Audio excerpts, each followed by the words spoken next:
sitting down for another chat. Welcome back, guys. Silver Bullet Podcast. Yo. I think this is number 11. It's the temperature of melting flesh in here.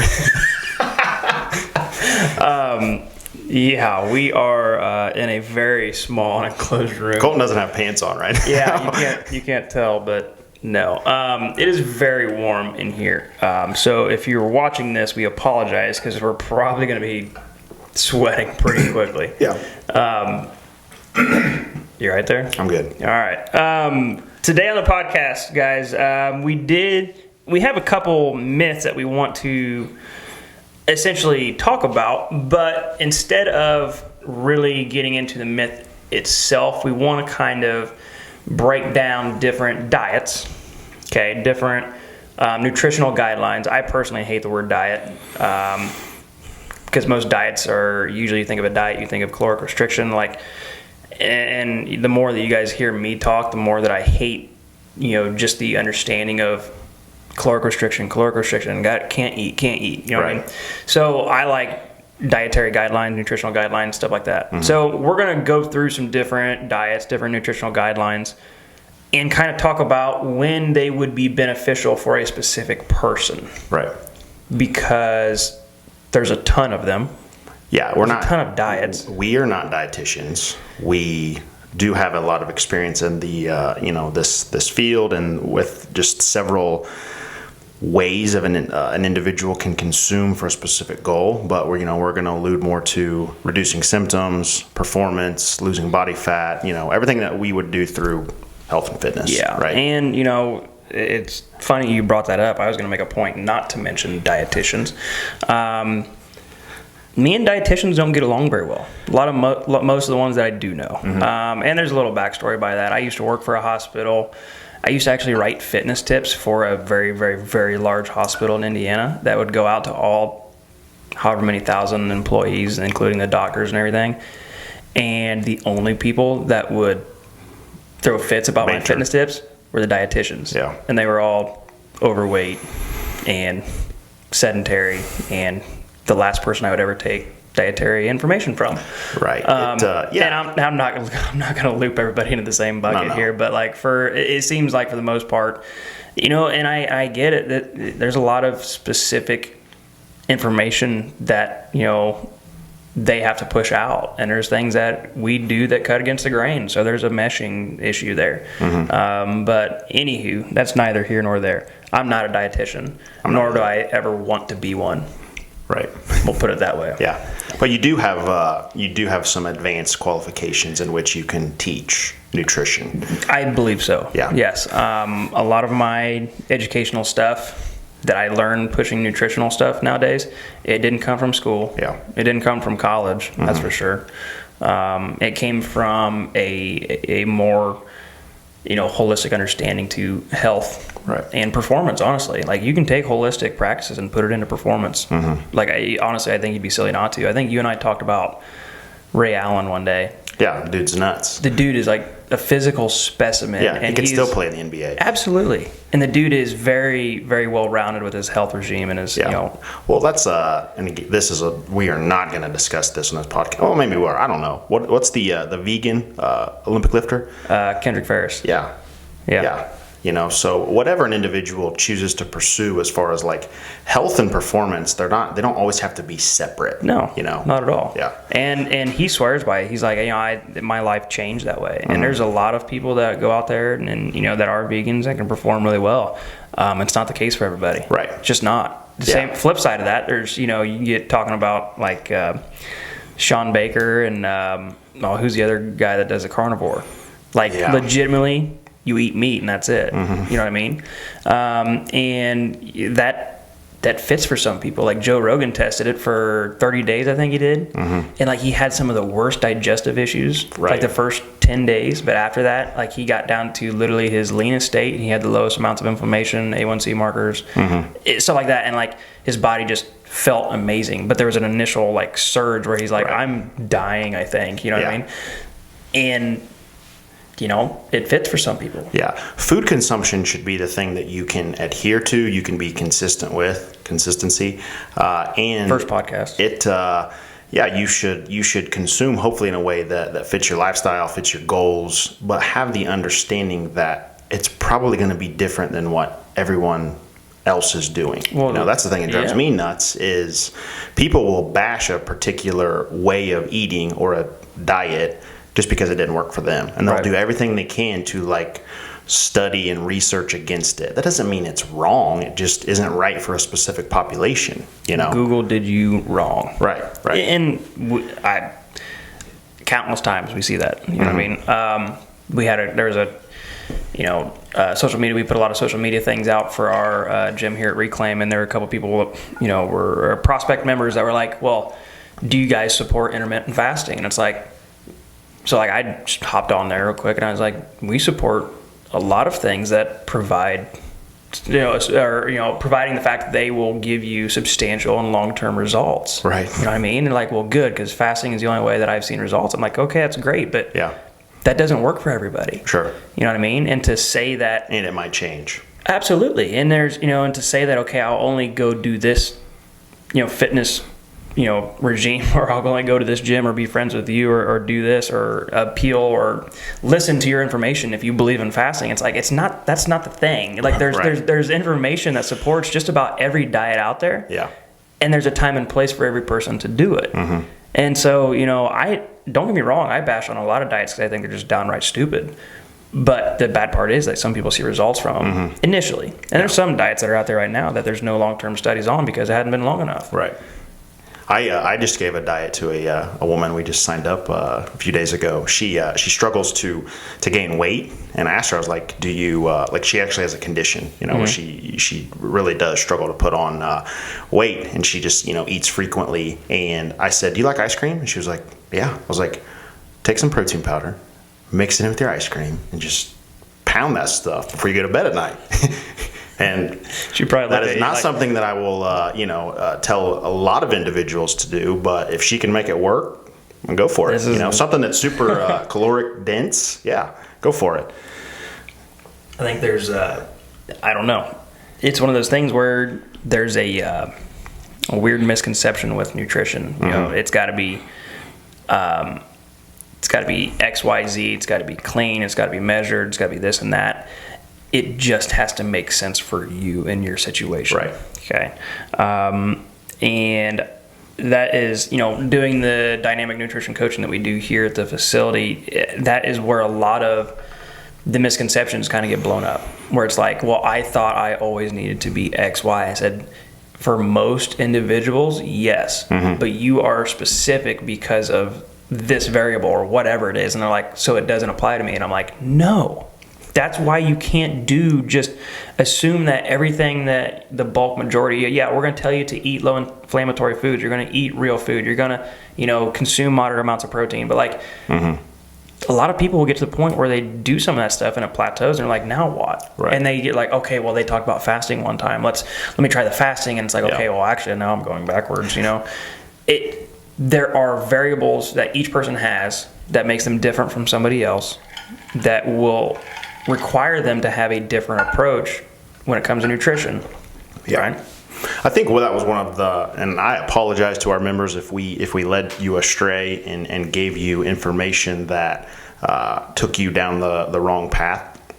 When we first started lecturing in the beginning, the information that we were giving everyone was very useful at that time. We didn't know a lot about health. We didn't, a lot of the individuals there, myself included. We knew about health. We didn't know what they knew about it. Right. We were all learning together, and reducing inflammation and whatnot. But once a lot of our members reached probably that, I'd say 2.5, 3 year mark, and the ones who were consistent and wanting to kind of take it to the next level, as we were still educating, some of that information was no longer applicable to their specific needs, So now we don't lecture in that large format. We really only try to give a lot of nutrition guidance if they seek it. Yeah. So, we're just going to kind of jump in and dive into a couple different things. We don't really have a game plan for how we want to go about this, but I think within the last decade or so, there's been a number of quote-unquote diets that pop up, and you're like, okay, if I'm going to, tomorrow I'm going to start doing life a little bit better. I'm going to start making better health conscious decisions.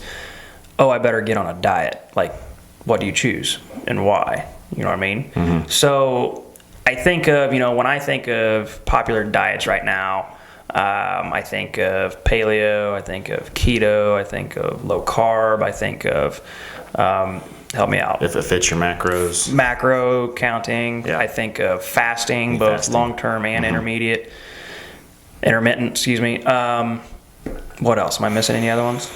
Carnivore. Yeah. I think you pretty much zone diet. Yeah. Did you say Atkins? I didn't say Atkins. Kind of same guy.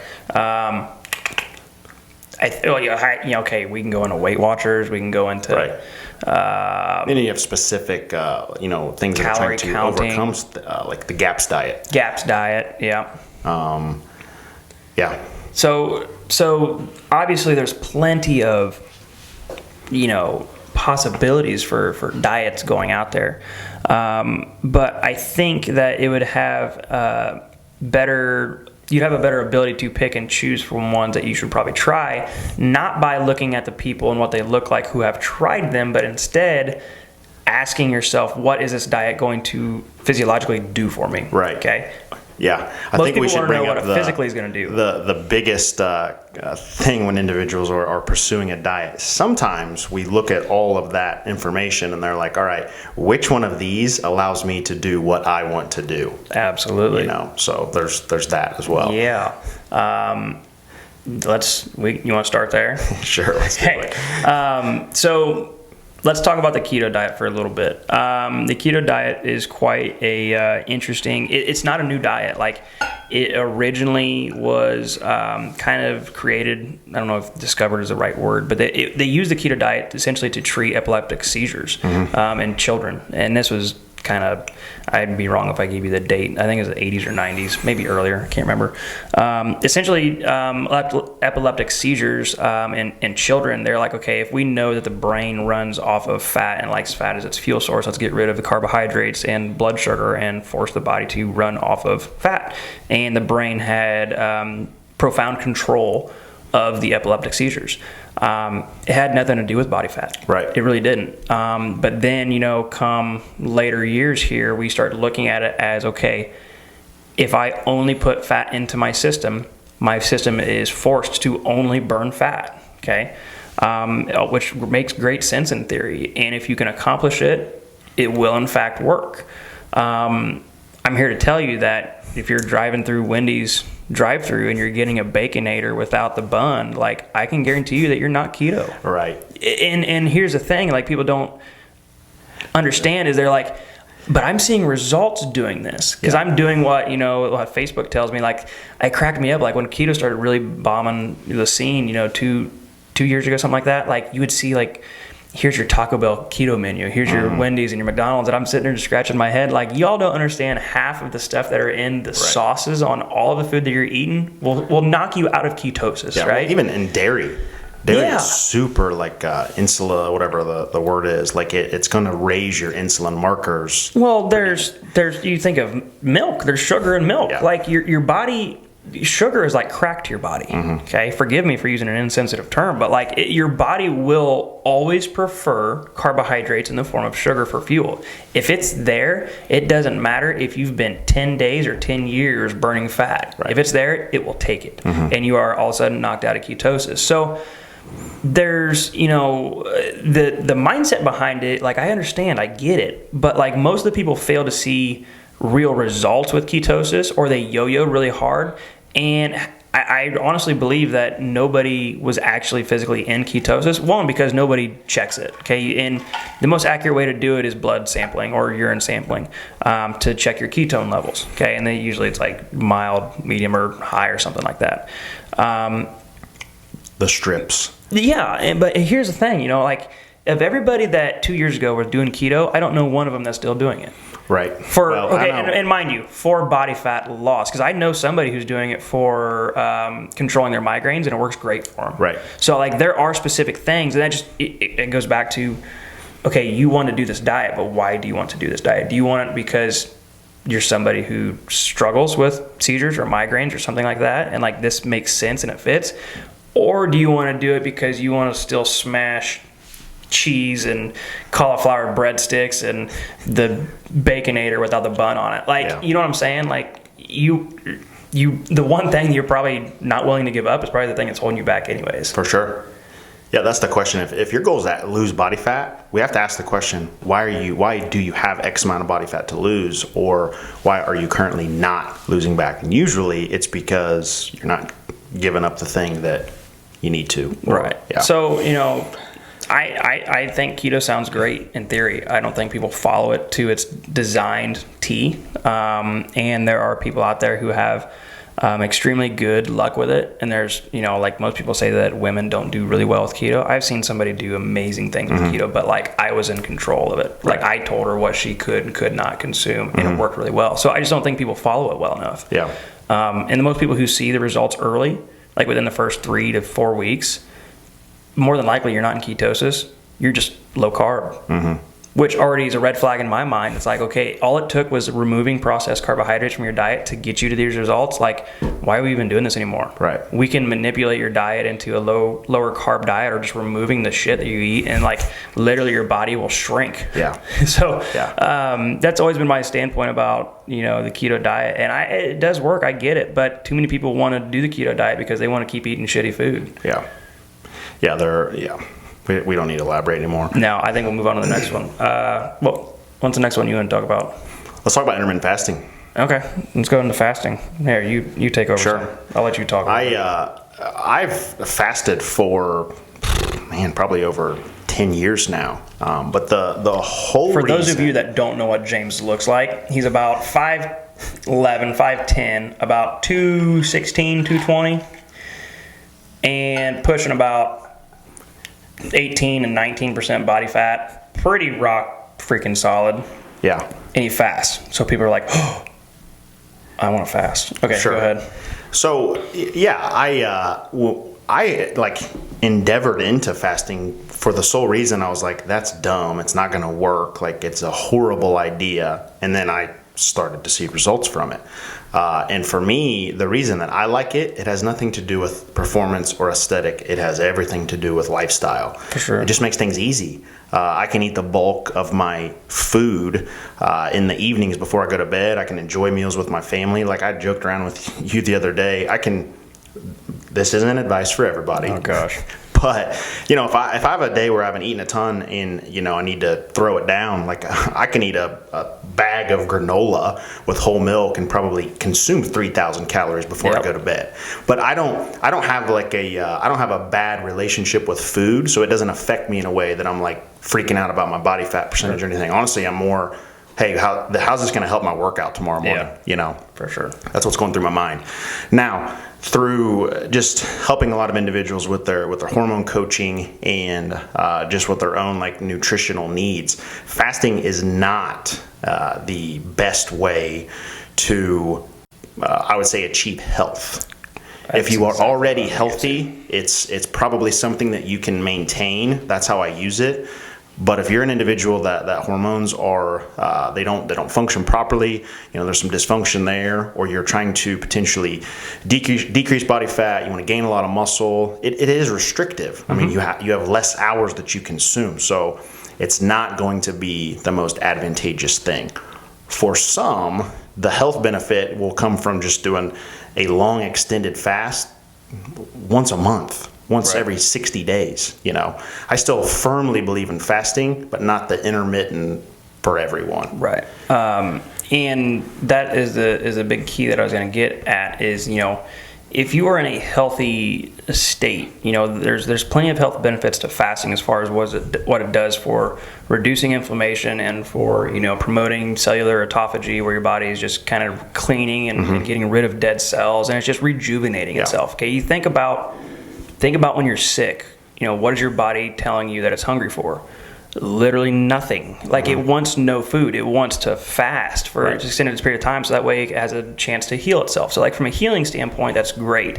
If you're an unhealthy person, you're trying to lose body fat, honestly, this plays into our hand really well. The first thing you need to do is learn how to heal. Right? You're so focused on losing body fat that your body essentially can't utilize the fat that it has, over availability of, because it is not healthy, okay, and it doesn't know how to. So essentially, so it can be very beneficial. But say you're a person who's been in the fitness game for a while, and you do, if you're listening to the podcast last week, you do a lot of glycolytic style training. Like, you do a lot of workouts that require carbohydrates. And you're fasted and you're in a fasted state, your body usually just does not respond well to that.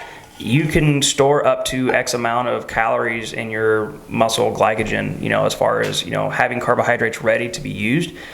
But I'm telling you, it goes, and it goes quick. Right. And your body is essentially sitting there in a catabolic state trying to do all this work without any energy. And your body breaks down. This was the biggest thing that I, saw from, members of our facility, that were in pretty good shape, in pretty good health, but really, really, really struggling to lose X amount more. Like, they would plateau at a very moderate level of body fat, and they're like, I just can't, it's whatever I'm doing, and it's not working enough. And they're always, they had these biofeedback markers that were telling me that something was wrong. They were lethargic, they were tired, they were under recovered, they were having mood swings through the day, all these things. It's like, that's not normal. You know what I mean? And come to figure out, like, being in a, doing an intermittent fast, they weren't getting enough calories that was going to sustain their body doing the activity that they did. And it, you also got to factor in things like stress and your activity levels outside, what your job is. And fasting, it is another stressor that you're adding to the table. And if you have, if you only have 8 hours or whatever your window is to eat and consume, and you're already not somebody who consumes enough the way it is, like, you're already stacking the odds against you that you are not going to get the calories you need. And your body, and you just wonder why you always have these little nagging injuries. Why I always have this elbow issue or this shoulder issue or this back issue. It's like, you got to eat, man. Like, so yes, it's going to be very beneficial for people, but it can also be very counterproductive for others. If you're somebody who's got a lot of body fat to lose, maybe you have blood sugar issues, maybe you have just pounds to go, you're just initially starting, this can be super beneficial. Super beneficial. When we take an individual on, like a newer member, if their goal is to lose body fat, we're really not too concerned with the whole exercise component of it. We want them to move, we want them to, be using their muscles. We want to break that down, but their goal isn't performance. It's not like, how much can I lift? I'm gonna increase this. And we see that sometimes, like, do you want to lose body fat or do you want to get stronger? Like, where you at? Comes back to the why thing.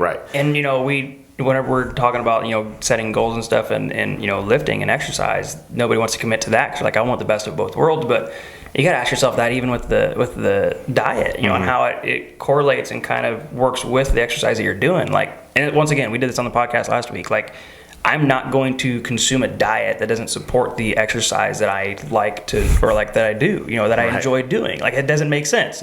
So, there's there's a lot of variables that you have to take into consideration, and I fast unintentionally quite often, and I don't do it for performance reasons. Like, honestly, I do it because I made either poor choices on the weekend, or I just didn't put the fork down and my gut needed a break. You know what I mean? Perfect story. Last weekend we had family out on a Saturday night. We got a pretty cool grill, great open fire grill grate. So we got the fire rolling. I'm like, let's just make all the food. I didn't stop eating till 10 o'clock, dude. Like, borderline miserable. So like, I woke up Sunday morning and I'm like, dude, I almost feel gross. So I unintentionally fasted until about 3 o'clock that day. I had an archery 3D shoot that I went and did. So I was going to walk around. I was going to sweat a little bit. And I felt great. But, like, that's how I unintentionally use fasting to my, benefit. It's not planned out necessarily, because I'm more of in a performance style of training right now. My body feels good and recover well. So, like, I don't need it for what its sole purpose offers people. I think, like, with any diet that is super restrictive, or there's so many like rules and regulations, those are always going to be the things that are the hardest to adhere to. For sure. So the long-term benefit of that is probably it's not going to lend an individual to the consistency, and they're probably not going to reach the goal that they want. I like fasting because it fits my lifestyle. I think when individuals achieve health, they have to find the things that allow them to live in which the way that they want, and they can continue to support it. I do think every person should learn how to extend fast, if for nothing else, to not emotionally be so attached to food. To know that you don't have to have it all the time. Like, you can say no. No, for sure. And I agree with that too. Like, we'll always, I think of around the Lent period, we'll do a Triduum fast of 3 days, you know what I mean? Just to do it. And, in correlation with our religious beliefs. And first day, not so bad. Second 2 days, really not that hard. Yeah. Like, your body starts feeling really good. Right. You know what I mean? But it's one of those things where it's hitting the reset button on your body. It's not necessarily something that you can just keep the thumb down on the reset button and like, okay, I'm living a really healthy life now. Yeah. Not necessarily. Yeah. But nonetheless, they are tools that can be extremely beneficial for you if you understand what the purpose of them is. If that makes sense. That wording sounded really weird. But I do like the idea of extended fast. But back to what you said, I don't think fasting is great for people who have an emotional attachment to food. I have a problem with that phrase anyways. But for people who don't have a healthy relationship and just will eat anything they want, like, I have a real problem with people who think that just because I fasted, I can go smash double cheeseburgers and I'm fine. Right. Only because of the type of training that they do, that I see them do, and the stress that I know is on their body and their joints, and knowing what their body needs to recover from that. And them saying, well, I had my double quarter pounder and my Diet Coke. Like, dude, that's not what fasting is going to do for you. It's not going to help. It's not going to lend a good hand for you. So another kind of diet, carb backloading. Sorry, babe, I'm gonna throw us both under the bus here. Boy. I wanted to learn about this process. You see these individuals, they're ripped, they're eating what they want. Who doesn't want to eat ice cream and bowls of cereal? Like let's be honest, okay? What's your favorite cereal? Right? If I had to say, probably Fruity Pebbles. I like the turns to sugary mush. It sits there a little bit, and I like that that texture. Makes me shiver. Anyway, so I'm reading this book, and this is pre-Reclaim, okay? And I started telling Jada about it. I'm like, all right, look, if we work out at this specific time, and then we can eat these specific foods, and then we fasten the next day. And again, it works completely. I mean, it's scientific. Your hormones function in a specific way, but again, it's so like suppressive. You have to lift at this time. You have to eat at this window. Like every 3 days, you get the carb backload. Is that what it is? Yeah. And so, at night after a workout, I would eat pizza and ice cream and whatever I wanted. And I literally would wake up the next morning and honestly, I would be leaner. Feel pretty good. And I would feel strong.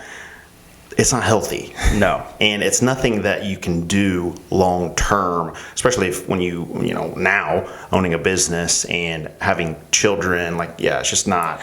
Daddy, I want some ice cream. Right. Counting macros is a very beneficial way to see results, and you can do it, but our opinion, at least mine, it doesn't give you the leeway just to eat whatever the heck you want, because there might be other consequences from that. And so we'll just lean into the macros a little bit, because I do coaching. I do macros prescriptions for people, and I suggest a lot of different things of that nature. And there are plenty of people who will stand by the fact that a calorie in is the exact same value as a shit calorie, as I call them, in. And I get their understanding, and I believe that to be true more for the people who are in the performance realm. Okay, if you're a CrossFitter, like, you know what, you need calories.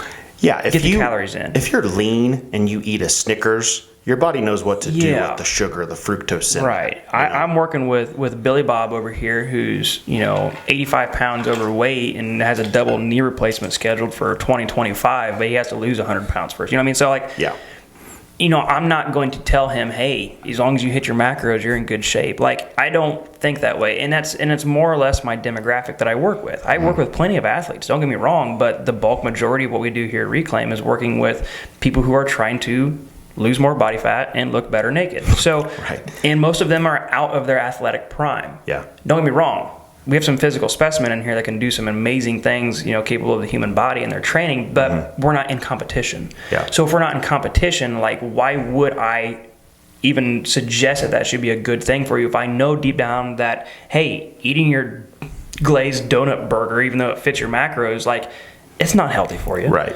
So There are and that's completely fine. There are other things at play. There's always a consequence to something, okay? And if I'm taking a holistic approach to, prescribing macros, I want to know that the macro that you are consuming, or whatever ratio that is supporting all of your your physiological functions, not just one of them. Right. You know what I mean?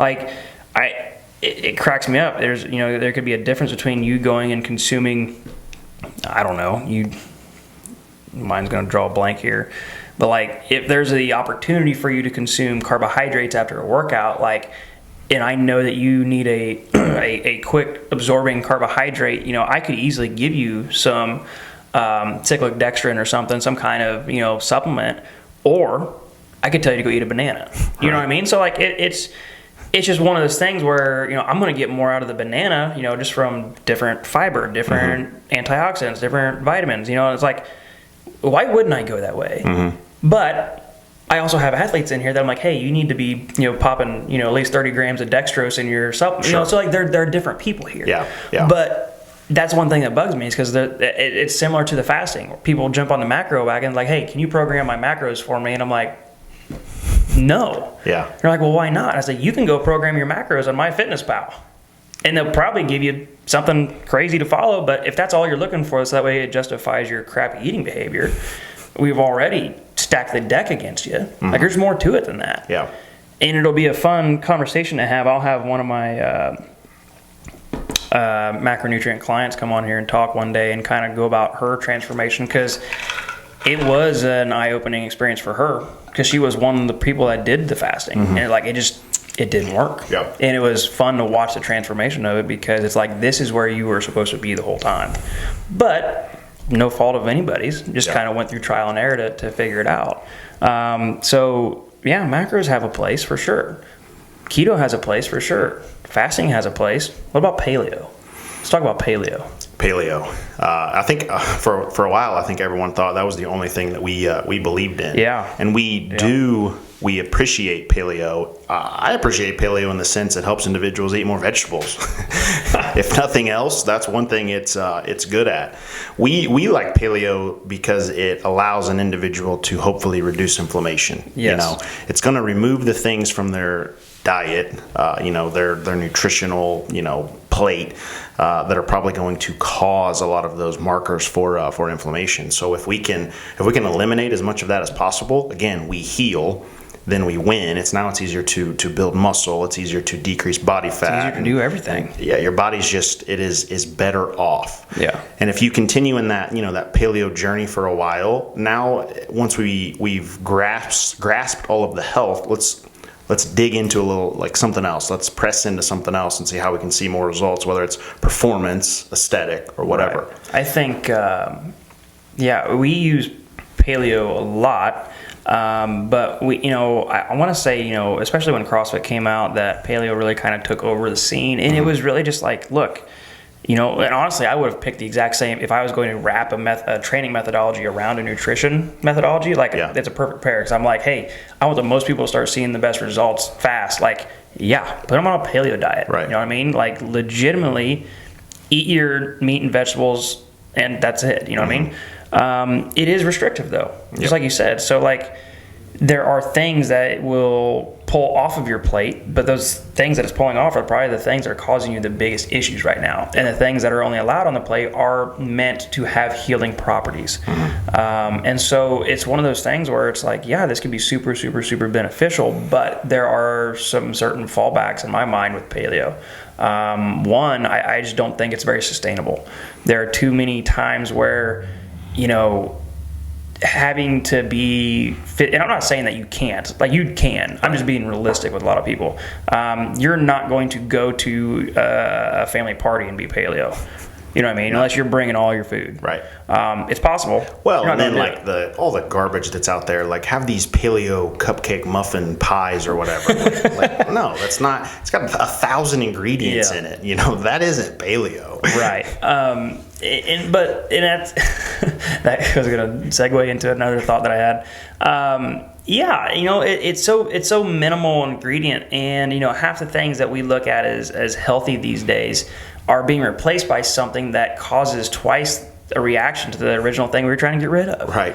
It sucks. Like I look at a different. Oh, I'm trying to think of a name brand here, like the Fit and Active. I think that's a brand. I don't know if that's one of the big. I don't know if it's Walmart. Am I allowed to say that? It's Walmart, Target. It's one of the two. Anyways, so like Fit and Active, I think of. There's a couple other ones. Anyways, like you go to your grocery store, wherever it is, you're gonna find the quote unquote brand that is supposed to be healthy. Look at the ingredient label on there. There's always some green involved. Dude, yeah, there's always some green on there. Yeah, there's some marketing information there for you. Want to make something look healthy, put green on it. No, but look at the ingredient label on there. Okay, look at some of the ingredients in there. One, if you have trouble pronouncing them, it's not real food. Right. And if you dare call it paleo, you're a liar. And the other thing is like using example the Fit Aid wraps. Like I always talk about people like I'm going to eat my wraps. Mm-hmm. Okay, it's thinner. It's thinner. Yeah, it's less calories. It's amazing how that works. It's also fortified with vegetable oil or canola oil or safflower oil or corn oil or just these things meant to cake it together and make it have a pliable shape. Mm-hmm. And you wonder why our body has a hard time either digesting it or you feel like crap after you eat it. Like legitimately you're getting worse inflammation spikes from the oil in the dang thing than the cool ancient grains that are in there. Well, and we would have members and they would say, well, can I make this thing paleo, or what about a paleo this? And I'm like, look, if you just want to make desserts because you want to consume desserts, I do think that at times you can use better ingredients. But remember, it's still a dessert, okay? Like, you have to understand that. That doesn't mean just because it's paleo you can eat 50 of them. Right. And like I remember one time we were making these truffle things, and it was like dates and honey and maple syrup, and I was like, why don't we just go buy some normal... Let's just take a plunge. Yeah, there's a little bit of a mindset there as far as I need to make this thing healthier. No, you need to train yourself to not want that thing. Right. You know what I mean?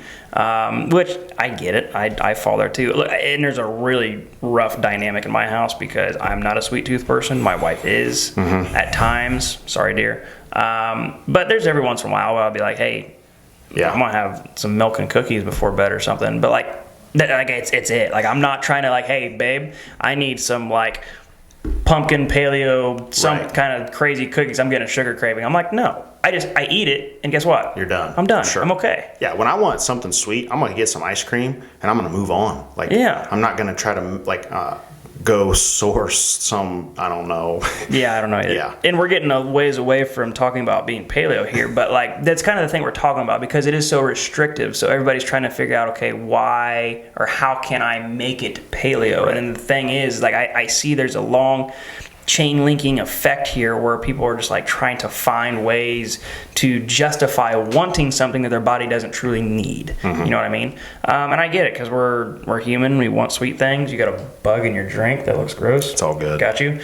And so melted in the room here. Probably. So yeah, there's times for it, but we'll use the paleo as a reset, and we have a thing that we kind of documented here with people that we feel either have inflammation issues or they're having digestive issues. Another reason why I really like the paleo reset. It's really good for gut health rebuilding, along with the GAPS diet, which we won't get into the GAPS diet today. But they're restrictive because a lot of those foods that most people want that they can't eat on this diet are the same things that are causing the digestive issues, or they're causing the really high inflammation of joints, and you just see their neck are swelling, and they can't spin their wedding ring and stuff like that. And it's I can do this. It is restrictive, but it will literally shrink you from a swelling standpoint, and your body will start to heal. There's all kinds of different things that can happen with the paleo reset. So yeah, you might lose a little bit of body fat, you might reduce a lot of inflammation, you might reduce some pain somewhere. So we don't really even say what it might achieve. We just more or less kind of ask the questions at the conclusion of it. The reset, it lets the individual turn the handle on the door, open the door, and now it's all right, now where do you want to go? Where do I want to go now? Yeah, it's essentially, it's healing your body and putting it in a place where it's now okay, now you have a decision. where do you want to go from here? But most people try to do the where do you want to go from here right at the beginning, and it's like, don't think it's going to work for you. So I guess if there's any real myth to really mention in the conversation that we're having today, it's that there is not a perfect diet. And for anybody to say that this is the best diet out there, it's a lie. Because it might be the best diet for that person or that person's situation or that person's needs. But that doesn't mean that your needs and wants and everything all match up with that person. You can't just look at the person, see the picture, and say, oh man, he's got abs, that's great, that's what I want to do, how did he do it? Doesn't fit your lifestyle, doesn't fit your eating habits, doesn't fit your exercise routine, doesn't fit what you enjoy doing. Why would you do it? Why would you do it? You know what I mean? But these aren't conversations that you want to have with yourself. So this is why James and I are talking about it. For sure. You know I think if there were any diet that was 100% perfect for a group of people, it would be anyone that's not listening to this, that group, tribe, whatever. They've lived in this specific area for thousands of years, and they've consumed the same thing as, a group of people with what's available. Because that's what they have. For sure. And there's a lot of cool research that goes around supporting that.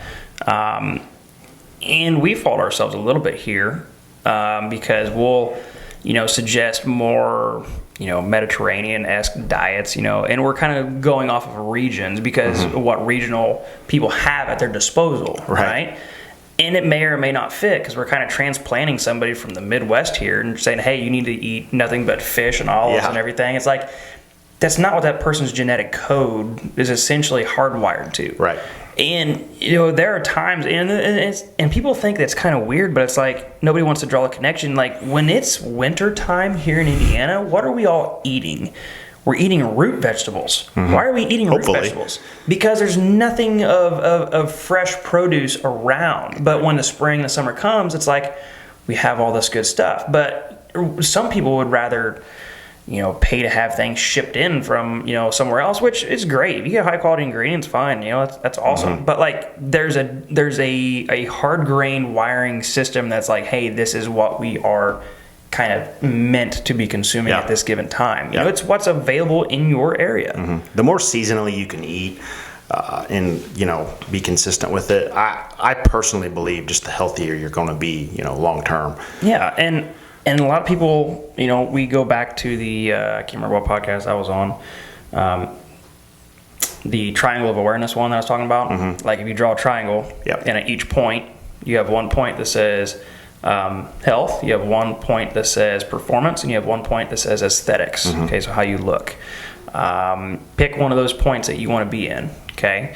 Or better yet, just know that performance and looking a certain way are farther away from being healthy, okay?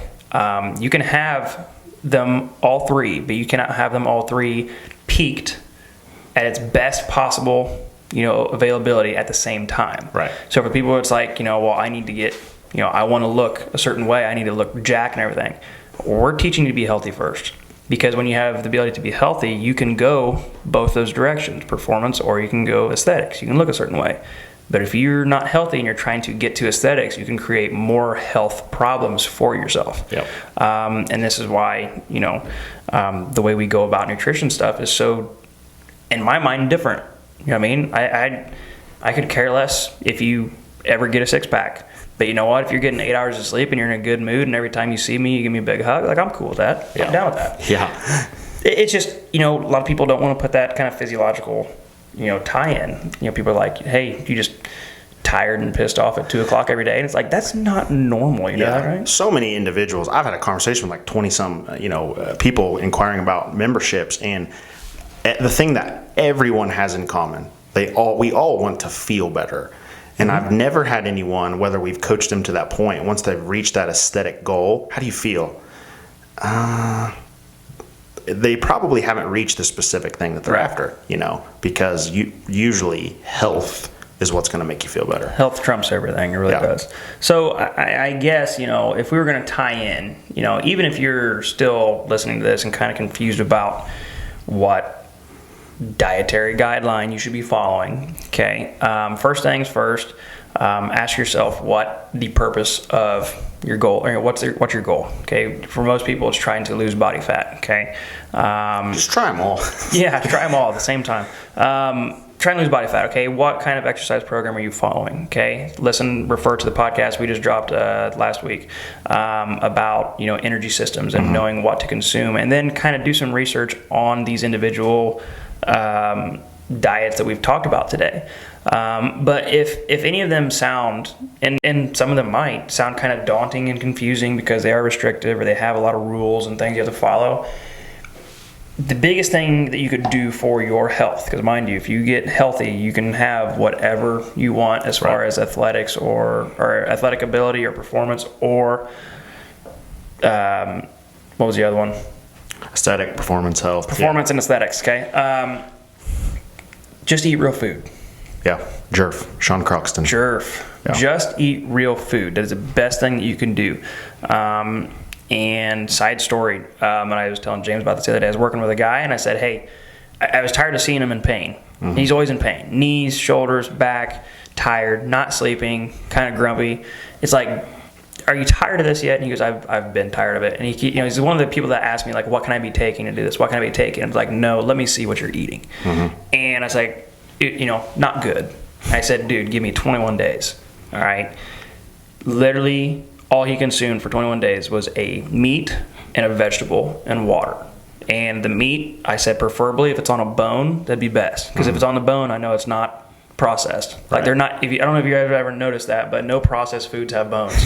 No processed foods have bones in it. So I said preferably on a bone. Okay. Your vegetables, I said, don't salt the crap out of it. Don't butter the crap out of it. Steam it, lightly salt it, whatever. Mm-hmm. However you want to eat it. Okay. And that was it. Like for breakfast, lunch, and dinner, you get a meat and a vegetable. That's it. 21 days later, the dude's dropped 20 pounds and like his neck has shrunk probably 2.5, 3 inches. Yeah. And like the inflammation itself just went away. Right. Knees started to feel better, and like a lot of good things started to happen. And it wasn't necessarily a physical change that he was going through. It was physiological on the inside. His body started to heal. Okay. He was just eating real food. That's all it was. Mm-hmm. Okay. His performance kind of sucked. And that's okay. Sure. I was okay with it because like just being in it feeling better. Right. People want to feel better. It goes back to that. Yeah. Yeah. And that's fine. And he doesn't have a 6-pack right now, and that's fine.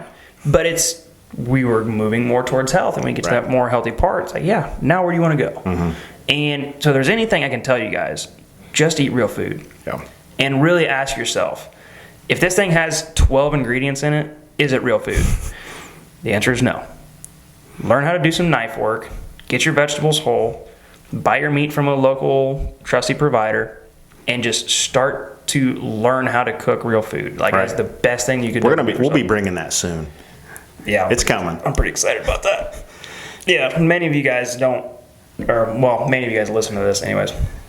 I about went to culinary school. I was this close. Yeah. So I'm kind of a foodie and I like doing that. So we're going to kind of embark on a cool endeavor here where we're going to do some reclaim home ec. Yeah, I just like to eat, so, James is going to be there for a taste tester. Yeah. Reclaim home ec classes would be pretty cool. So, well, what do you think? You want to wrap this one up? We cut this one a little...